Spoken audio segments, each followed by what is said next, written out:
Hey there, tech enthusiasts.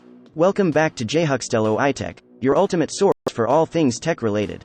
I'm your host, Jhuxt, and today we have some important news from the National Service Secretariat, NSS, that you don't want to miss. Let's dive right in. The NSS has finally come through with some long-awaited news. After a delay of several months, the management has announced the payment of personnel allowances for November and December 2023. It's a relief for many, indeed.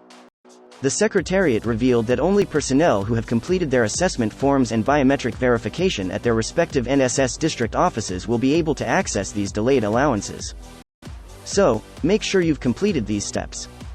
To access the funds, personnel are instructed to use their eSwitch cards at their preferred banks starting from Friday, March 15, 2024. But here's the catch: if the bank won't credit the accounts by the 15th, accessing the funds will be delayed until Monday, March 18th. So, mark your calendars accordingly. While the NSS acknowledges the challenges faced by personnel due to the delays, it has assured that steps are being taken to pay the arrears for January and February.